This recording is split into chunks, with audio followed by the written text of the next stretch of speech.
తెల్లవారుజామున అనుకో. అరెస్ట్ చేసి ఎక్కడ తీసుకొచ్చారు? కరీంనగర్ తీసుకుపోయింది. కరీంనగర్ అక్కడ కదా? ఇక్కడ కాదు, ఇక్కడ నన్ను అరెస్ట్ చేసి ఇంకా ఎక్కడ అంటకుంటుంది ఎట్లా తీసుకుపోయినరేమో. ఇక తెల్లవారు కల్లా కరీంనగర్ ఎస్పీ దగ్గరికి చేరాను. ఎవరు ఎస్పీ అప్పుడు? అప్పుడు ప్రవీణ్ కుమార్ అని ఆయన ఉండే. ఆయన ఏమన్నారు? అక్కడికి చేరినవి ఇక ఆయన ఏమన్నారు, ఇక నువ్వు ఇక్కడిక్కడైతే దొరుకుతారా నీకు అక్కడికి పోయినావు కానీ మాకు తెలకుంటూ ఉంటుందా అని అన్నాడు. అట్లా అన్నట్టు మాకు తెలకుంటూ ఉంటుందా, నీకు పాము గడిచి 15 రోజులు అవుతుంది కదా అని అన్నది. మొత్తం తెలుసుకున్నారు ఇక వాళ్ళు. తెలుసుకొని ఆరోగ్యం మెరుగుపడింది. అప్పుడు పాము విశ్వంత్ బయటకు వచ్చిందా? డాక్టర్ బాగా చూసారా? డాక్టర్ చూసిండ్రు కానీ చేతి వాపు ఉండే. తర్వాత జైలుకి పంపించారమ్మా? లేదు జైలుకు పంపించాలి. మీరు చేయబట్టి నేను పాటలకైనా నేను నా బతుకు నేను బతుకుతానని నేను కొరట్లలో పోయి ఉంటే, కొరట్లలో అక్కడ ఒక మర్ర జరిగింది కొరట్లలో. అప్పుడు బుర్ర లక్ష్మణ్ ఎన్కౌంటర్కు కారణమైన వాడిని పార్టీ చంపింది. ఆ ఎన్కౌంటర్ అప్పుడు నేను ఉన్నా కదా, నీకే గుర్తయిన నువ్వే చంపించినవని. అప్పుడు దళం నీకే తెలుసు, ఆయన నీకే గుర్తు. ఈ అప్పటి చరిత్ర ఓలకు తెలియదు. నీకే గుర్తున్నది కనుక నువ్వే చంపించినవని నన్ను పట్టుకొని కరెంట్ షాకులు పెట్టిండ్రు, బాగా విపరీతంగా కొట్టిండ్రు. అప్పుడు కొట్టి బాగా కరెంట్ షాకులు పెట్టిండ్రు, రోగడ బండ్లు పెట్టిండ్రు, బాగా చేసిండ్రు. నాకు ఏది తెలియలేదు అసలు. ఇప్పుడు మళ్ళీ జైలుకు పోయేదాన్ని మళ్ళీ ఏం చేసింది పార్టీ నన్ను మంచి లీడర్ని పంపించి ఇడిపించి బయటకు తీసుకుపోయినరు అన్నట్టు. అట్లా అయింది అన్నట్టు. నాకు ఏది తెలియకంటే ముందు నన్ను మర్డర్ కేసులు ఎరికెత్తా అనుకున్నారు. నేను పోయి సాధారణ బతుకుతుంటే నన్ను కోర్టులో పట్టణం దాటకుండా నాకు కండిషన్ పెట్టిండ్రు పోలీసు వాళ్ళు. కోర్టులో అసలు నేను మా ఆర్డర్ లేదు, నువ్వు కోర్టులో దాటొద్దని పెట్టిండ్రు. అట్లా దాటకుండా కూడా ఉన్నాను నేను. అట్లా దాటకుండా ఉండి నేను కోర్టులో సిఐ దగ్గర పర్మిషన్ తీసుకొని ఒక దేవాలయానికి పోయినా. దేవాలయానికి పోతే ఈ రైకల్ పోలీసులు మెట్పల్లి పోలీసులు వెంబడించిండ్రు అక్కడ నన్ను. నువ్వు ఎక్కడికి వచ్చినావు? దేవాలయానికి కూడా నేను పోవద్దా? మరి కొన్ని నన్ను బయట వాళ్ళనంటే నా ఇంటికి రోజు చెకప్, ప్రతిరోజు చెకప్ ఇంటికాడ పొద్దున్న దాకా నుంచి కొద్దిగా దాకా చెకప్. అంత నిర్బంధం చేసిండ్రు నన్ను. రెండోసారి వచ్చి మళ్ళీ పార్టీలోకి వెళ్ళారా? మళ్ళీ ఎక్కడికి వెళ్ళారు? ఇది ఇక లాస్ట్ ఇక మళ్ళీ ఇవన్నీ ఫస్ట్ నుంచి నా అట్లా ఉన్నాయి అన్నట్టుగా నాకు బాగా పోలీసులు బాగా ఇచ్చేసారు. మరి ఇప్పుడు చివరిగా అరెస్ట్ అయ్యారు మీరు? చివరికి ఇక్కడ ఇక పాము గారు జైలుకి వెళ్ళారా?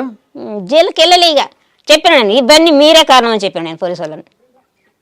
నేను సాధారణ బతుకు నేను ఇక్కడ బతుకుతా అనుకుంటే నన్ను మళ్ళా టార్చర్ చేసి మళ్ళా నన్ను కరెంట్ షాకులు పెట్టి నన్ను నిర్బంధించి నన్ను ఇచ్చేసారు కనుక నేను పాటలకు వెళ్ళవలసి వచ్చింది. చాలా జీవితం పోతే పోనీ ఉంటే ఉండను అనుకోని నేను వెళ్ళినంతే. అంటే ప్రవీణ్ కుమార్ గారు ఒప్పుకున్నారు. నేను మీ ఊర్లోకి వచ్చి కూడా తప్పని చెప్తా కానీ నువ్వు మళ్ళీ తిరిగి పాటలకు కానీ అన్నారు. అంటే సరే పోను, నాకు మీరు ఏమి అనకుండా ఉంటే నేను పోను అని చెప్పానన్నా అని అక్కడి నుంచి నన్ను కోర్టులోకి పంపించారు. కోర్టులో సిఐ గారి దగ్గరికి పంపించారు. పంపిన తర్వాత అన్నారు అన్నట్టుగా. అప్పుడు నేను బాగా బక్కగా ఉన్నా.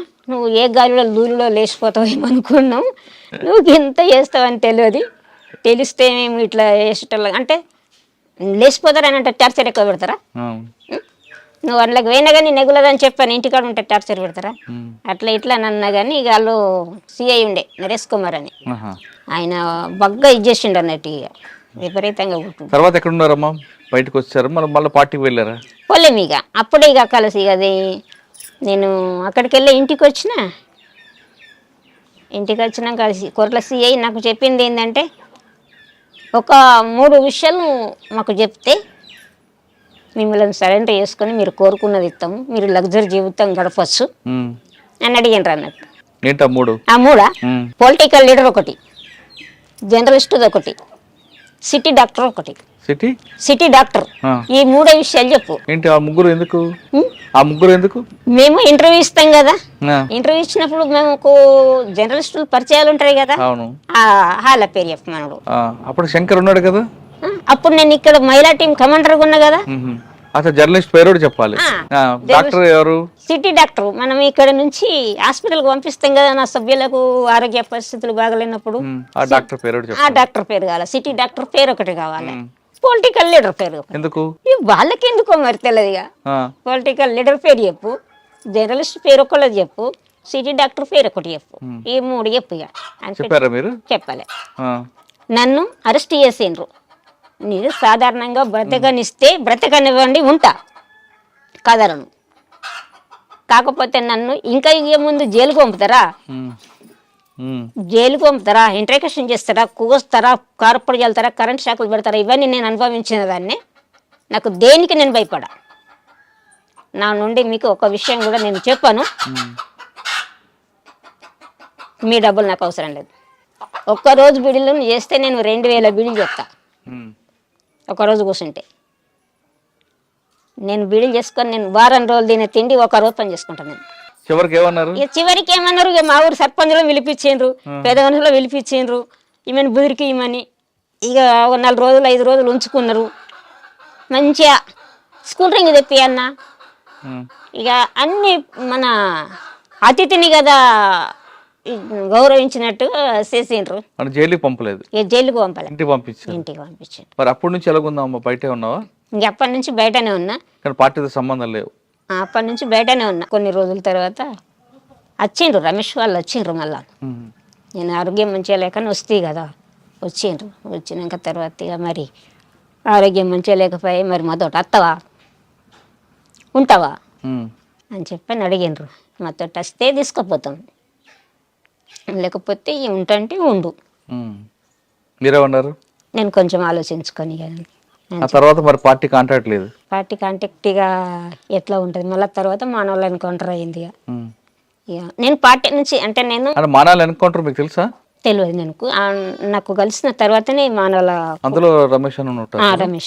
రమేష్ అన్న వాళ్ళే అన్నారు అన్నట్టు, నువ్వు ఇక్కడ ఉంటే ఇక్కడ ఉండు, నీకు ఆటమైన కాడ ఉండు, నువ్వు పార్టీ హ్యాండ్ ఓవర్లు ఉంటే పార్టీ చేస్తుంది కానీ నీకు ఏమి బాధ లేదని మాట్లాడారు. నాకు నిన్ను తీసుకుపోయి నీకు ఆటం కాకపోతే నిన్ను ఎక్కడ నువ్వు ఉంచైనా కానీ పార్టీ చేస్తుంది, పార్టీ బాధ్యత. నువ్వు చిన్నప్పటి నుంచి పార్టీలో ఉన్నావు కనుక, పార్టీ కోసం తిప్పలబడ్డావు కనుక పార్టీ బాధ్యతనే ఉంటుందని చెప్పారు నాకు. చెప్పిన తర్వాత వెళ్ళిపోయినాక తర్వాత ఎన్కౌంటర్ అయింది. నేను ఆలోచించుకుంటాను నేను చెప్పిన. ఇక మా వాళ్ళందరూ కూడా ఇక పోకు సాలు ఇక అని చెప్పి ఇక వీళ్ళు ఒక టన్నుడు పెట్టిండ్రు. ఇంకా అప్పటి నుంచి బయటే ఉన్నారు? ఇక బయటనే ఉన్నాం. మళ్ళీ తర్వాత ఇక మరి ఎవరి దగ్గర ఉండడు ఎందుకని చిన్నగా ఒకటి ఇల్లు కట్టుకున్న, చిన్నగా ఒక 5-6 గజాల ఇల్లు కట్టుకున్నా, అప్పు చేసుకున్నా. భోజనం అది ఎలా తెడుస్తుంది? పని చేస్తా కదా, పని చేస్తా. నేను వాళ్ళ నుంచి పోలీసు వాళ్ళ నుంచే నేను రూపాయి తీసుకోలే. నేను ఒక్కరోజు పని చేస్తే వారం రోజులు బతుకుతానని చెప్పిన. వద్దు నాకు ఎవరి నాకు పార్టీ ఇస్తానా వద్దన్నా. నేను పార్టీ కూడా ఇస్తాను, అది నీకు బ్రతికడానికి కావాలంటే మేము ఇస్తాం, మేము చూసుకుంటాం. నిన్ను చిన్నప్పటి నుంచి బాగా కేసులు గొడవలు ఇవన్నీ అయినాయి కనుక పార్టీ కూడా చూసుకుంటాను నేను. కానీ నాకు పార్టీ ఇవ్వద్దు, ప్రభుత్వం ఇవ్వద్దు, నాకు నేనుగానే బ్రతుకుతా.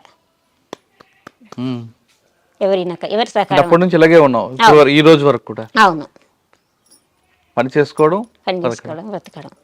నేను చిన్నగా ఇల్లు కట్టుకున్నాను. మరి పెళ్లి ఏదైందమ్మా?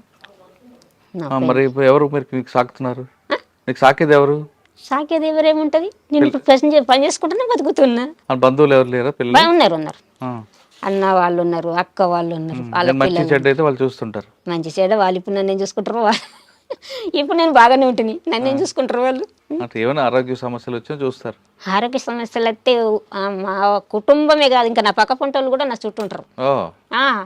మా ఊర్లో అందరూ బాగుంటారు, మంచిగా ఉంటారు. నాకు చివరిగా ఇందాక అన్నారు మీరు, నాకు అడవిలోనే చనిపోవాలి ఉంది. అవును, అంత ప్రశాంత స్వచ్ఛత ఉంటుంది. స్వచ్ఛత ఉంటుంది. బయటకు వచ్చాక చూస్తున్నారు ఇక్కడ అంతా కుళ్ళు, కుట్ర, పక్కవాడి ఎవరిని చంపుదామా, ఎవరిని నాశనం చేద్దామా, ఇదే ఆలోచన ఉంటారు కదా. ఇది అన్ని చూసినప్పుడు ఏమనిపిస్తుంటారు మీకు? అది బాగా అనిపించేది. ఇప్పుడు నేను ఈ ఐకేపీ నుంచి అడ్ల కొనుగోలులో పనిచేసిన. నేను మొన్నటి దాకా పనిచేసిన. అడ్ల కొనుగోలులో పనిచేస్తే ఈ రైతులు పండించిన పంటను వాళ్ళు ఏం చేస్తారంటే 40 జోకాలని గవర్నమెంట్ సిస్టమ్, కానీ వాళ్ళు ఏం చేస్తారంటే ఒక్క 40లో 45 కట్ చేసుకుంటారు రైస్ మిల్లర్లు. ఒక్కొక్కసారి కొన్ని క్వింటాల్ అడ్లే రైతులే కట్ అవుతాయి. వాళ్ళు కష్టపడి పండిస్తారు. అవును. కష్టపడి పండించిన పంటను రాశి మీదకి తెచ్చి పొలిపి ఎగబట్టి అన్నీ వేసి వాళ్ళని రైస్ మిల్లు కోసినప్పుడు వాళ్ళు కింటాల కొద్ది అడ్లు కటింగ్ చేస్తారు. అవును. కింటాల కొద్ది అడ్లు కటింగ్ చేసినప్పుడు మాకు అక్కడ రైతులు నన్ను అంటారు అన్నట్టుగా, అక్క నువ్వు బయట ఉంటే ఎట్లా ఉంటుండేది అని చెప్పాను. నన్ను అడుగుతా, బయట ఉంటే ఒక్క రైస్ మిల్లును ఎట్లా చేద్దుంటామో, కానీ ఇప్పుడు ఏ ఎమ్మెల్యే పట్టించుకోడు, ఏ గవర్నమెంట్ పట్టించుకోడు.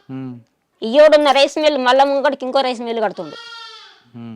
ఈ సంవత్సరం ఒకటే ఉంటుంది, మళ్ళా చెడికి ఇంకో రైస్ మిల్లు కడుతుండు, ఇంకో రైస్ మిల్లు కడుతుండు. ఆ పంటను చూసినప్పుడు నాకు చాలా బాధ అనిపిస్తుంది. వాళ్ళు ఏగిలేసి నుంచి రాత్రి దాకా పనులు చేసి ఒక మిల్లులో ఒక మనిషి జాబ్ చేస్తే టైంకు రాకపోతే ఆ మనిషికి ఆ రోజు ఉత్తది కాడనే ఉంటుంది. రైతుది అట్లా కాదు, ఈ రోజు పనికోయే మనిషి ఒక అరగంట లేట్ పోయినా కానీ మనకు రోజు వచ్చే మనిషి అనే అర్ధగంట లేట్ అయితే రా అంటారు. ఆ మనిషికి కూర అరుచుకుంటారు, కారం అరుచుకుంటారు. అవును. మధ్యాహ్నము కూర పోసుకుంటారు, అన్నం వేసుకుంటారు. మళ్ళీ వచ్చేటప్పుడు వాళ్ళ తోటలో ఏదన్నా పంట వండినవి ఉంటాయి చూడు, కూరగాయ ఏమన్నా ఉంటాయి చూడు, అవన్నీ కూడా పెడతారు. మళ్ళీ నీ కాటు మీని తెంపుతూ అంటారు. అంత మంచిగా వాళ్ళను అంటే పని కష్టాలు వాళ్ళ ప్రేమ అట్లా ఉంటుంది. ఆ మిర్చి పండిస్తారు, మిర్చికి తీర సమయానికి రేటు ఉండదు. ఈ పసుపు పండిస్తారు, పసుపు 6 నెలల పంట, దానికి ఎన్నో కలుపులు తీయాలి. ఆ పసుపుకు పంటకు రేటు ఉండదు. అప్పుడు రైతులు కానీ వాళ్ళు అసలు లక్ష్మక్క నువ్వు ఎందుకు వచ్చినావు, నువ్వు అబ్బా నువ్వు బయట ఉంటే ఇప్పుడు పిల్లగాళ్ళు అంటారు, మా సొంటలం కూడా మత్తుంటే మేము ఇప్పుడు గిన ఉంటే అని అంటారు. అన్నప్పుడు ఏం చెప్తాం, అట్లా అనిపిస్తుంది. ఇక సరేమ్మా, ఇప్పుడు ఆఖరిగా చెప్పు ఒక ప్రశ్నకి. మీరు వెళ్ళారు, చిన్నప్పుడే పార్టీకి వెళ్ళారు, ప్రజల కోసం పనిచేశారు, అంటే ఒక కమిట్మెంట్గా పనిచేశారు, ఒక నిజాయితీగా నిబద్ధతగా పనిచేశారు. ఆఖరికి పార్టీలోనే చనిపోవాలని కూడా మీరు అంత గట్టి నిర్ణయం తీసుకున్నారు, పెళ్లి కూడా చేసుకున్నారు. కానీ ఇప్పుడు వస్తున్న జనరేషన్ పిల్లలు పుట్టగానే టీవీ ఫోన్లకి, తర్వాత పెరిగి పెద్ద అవగానే చెడు అలవాట్లకి బానిస అవుతుంటారు. అటువంటి వాళ్ళకి మీరేం చెప్తారు, ఆ విధంగా అవుతున్న వాళ్ళకి?